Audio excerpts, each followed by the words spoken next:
বিশ্বনবী বললেন ইন্না ফিল কোরআনি লাসূরা, কোরআনের মধ্যে একটা সূরা আছে মানিআতুন মিন আযাবিল কবর। এই সূরা যে তেলাওয়াত করবে তাকে কবরের আযাব থেকে বাঁচাবে কে? আল্লাহ। কবরে যাওয়া লাগবে কি লাগবে না? কাদের লাগবে না? হাত তোলেন। তারপরে হাত তোলে এরকম আছে না নেই? যাওয়া লাগবে। দাদা চলে গেল, বাবা চলে গেল, আমাকেও চলে যেতে হবে। আমার ছোট্ট ছোট্ট ছেলে মেয়েগুলো চলে যাবে। আমার বিবির পেটে ছোট্ট সন্তান দুনিয়াতে আসে নাই, ওইটা দুনিয়ায় আসবে। তারপরে যতদিন হায়াত পাওয়ার পাবে তারপরে যাবে, ঠিক কিনা? চলে যেতে হবে, থাকতে আসি নাই। সবাইকে যেতে হবে, কিন্তু আমাদের লাইফস্টাইল যদি আমরা খেয়াল করি, আমাদের মনে হয় কেউ আমরা যাব না, আজীবন থাকতে আসছি। কয় বাড়ি আমার, গাড়ি আমার, সব আমার, আমি খামু সব আমি, পেট এতটুকু, হ্যাঁ সব খাইব। কয় আমার সব আমার, বাড়ি আমার, গাড়ি আমার, এলাকা আমার, আমার দাপট, আমার কথা চলবে আর কারো কথা নাই, এরকম কিছু ডাকাত আছে না নাই? আমার এলাকা, আমার সব, আমার বাড়ি, আমার গাড়ি, আমার ব্যাংক ব্যালেন্স, খালি আমার। আল্লাহ কয় কিচ্ছু তোমার না, সবকিছুর মালিক কে? কিন্তু তারপরও আমার আমার বলতে বেশি পছন্দ করি। যদি বলি গাড়িটা কার, কয় হুজুর আমার। বাড়িটা কার? আমার। বিল্ডিংটা কার? আমার। কেমন করে আপনার বাড়ি হয়? আপনার বাবাও যখন এই বাড়িতে থাকতো সেও বলতো আমার, দাদাও কইতো আমার, ঠিক কিনা? আপনি মরে গেলে ছেলে বলবে আমার। একটাই বাড়ি, সবাই কয় আমার। এই জন্য কবরে যেতে হবে, কবরের প্রিপারেশন নিতে হবে। বিশ্বনবী বললেন যারা সূরাতুল মুলক তেলাওয়াত করবে কবরের আযাব থেকে বাঁচাবে কে? আল্লাহ। আবার বিশ্বনবী বললেন শাফাআত লি সাহিবিহা, যে ব্যক্তি এই সূরা তেলাওয়াত করবে তার জন্য এই সূরাটা কিয়ামতের দিন আল্লাহর কাছে সুপারিশ করবে।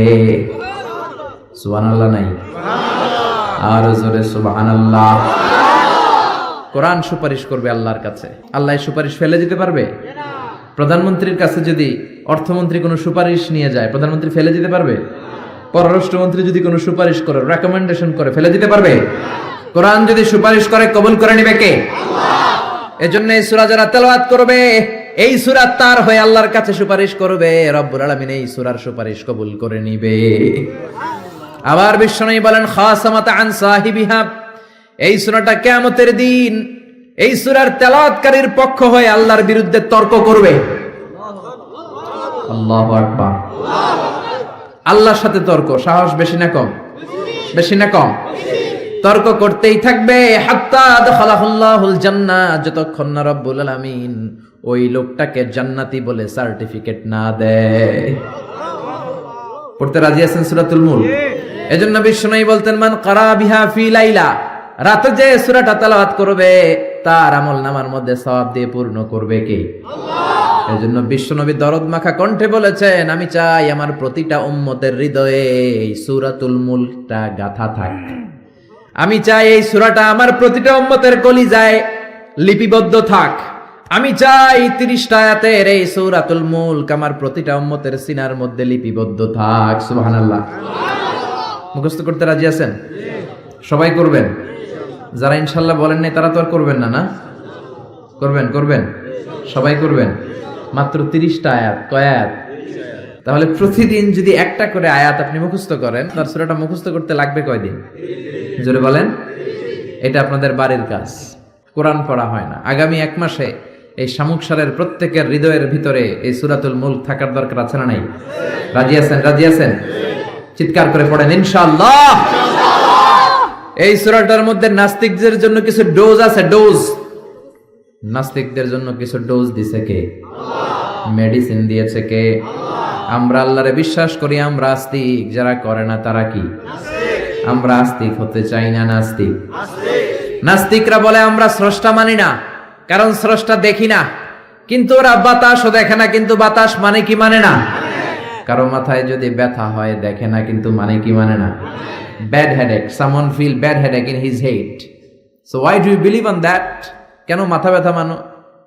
Do you see the air in the atmosphere? বাতাসে যে বায়ুমণ্ডলে যে বাতাস, এটাকে আমরা দেখতে পাই। তো নাস্তিক ভাইরা তোমরা বাতাসে বিশ্বাস করো কেন? কপাল পোড়া। ওরা নিজেরাই নিজেদেরকে দেখে না, আল্লাহর দেখবে কেমন করে? আপনি কি আপনার চোখ দেখেন আয়নার সাহায্য ছাড়া? কথা বলেন, পিঠ দেখেন আয়নার সাহায্য ছাড়া। আরে আয়না থাকলেও তো পিঠ দেখতে গেলে ঘাড় ভেঙে যাবে। কথা বলেন। এই জন্য নাস্তিকদের জন্য ডোজ দেয়া হয়েছে। নাস্তিকরা বলে আনসিন ইজ নাথিং, যেটা দেখি না মানি না। আল্লাহ বলে আমার সৃষ্টির দিকে তাকা, আমার সাগরের দিকে তাকা, আমার ঝর্ণার দিকে তাকা। আমার সৃষ্টি নৈপুণ্যের ভিতরে আমি আল্লাহ আছি না নাই? ঝর্ণা ঝর্ণা ঝর্ণা রে, বলনা বলনা বলনা রে, কার বিরহে পাগল পাড়া তুই, কার মিলনে ফুল ফসলে ভরা রে তোর দুকুল ভুই, কার মিলনে ফুল ফসলে ভরা রে তোর দুকুল ভুই। ঝর্ণা ঝর্ণা ঝর্ণা রে, বলনা বলনা বলনা রে, কার বিরহে পাগল পাড়া তুই। আল্লাহু আকবার। সিলেটের মাধবকুণ্ডে যান, আমি মাহফিল করতে গেলে এটা ঘুরে দেখে আসি। 250 ফিট উপর থেকে জলপ্রপাত, দিন নাই রাত নাই, ঝড়ো ঝড়ো কলো কলো টানে ঝর্ণা ঝরে।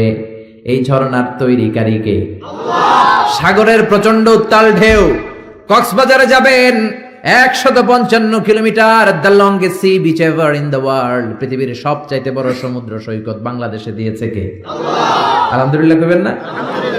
আমরা যদি আমাদের ট্যুরিজম সেক্টরকে একটু স্ট্রং করতে পারতাম, আমাদের সিকিউরিটি যদি ভালো থাকতো, আমাদের নৈতিকতা যদি ভালো থাকতো, গোটা বিশ্বে র্যাঙ্কিং এ ট্যুরিজমে 1 নম্বরে চলে যেত আমার বাংলাদেশ। যেরকম ঠিক কিনা?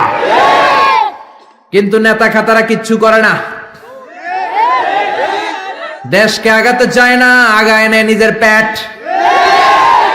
পেট শুধু আগায়। দরজা খোলার জন্য ধাক্কা দেয়া লাগে না, পেটের ধাক্কায় দরজা খুললা যায়। সবাই আবার এক পাল্লায় মাইপেন না। এজন্য কবরে আমাদেরকে যেতে হবে, স্রষ্টায় আমাদেরকে বিশ্বাস করতে হবে। যারা আল্লাহরে বিশ্বাস করে না তারা হলো নাস্তিক। জোরে বলেন ঠিক কিনা? এই ট্যুরিজম যদি আমরা আগায় নিতে পারতাম, আমাদের রাজস্ব আয়ের লায়ন পার্ট, সিংহভাগ আমাদের পর্যটন শিল্প থেকেই আসতো। চিল্লা এখন ঠিক কিনা? এজন্য আল্লাহ বলে সাগরের দিকে তাকা।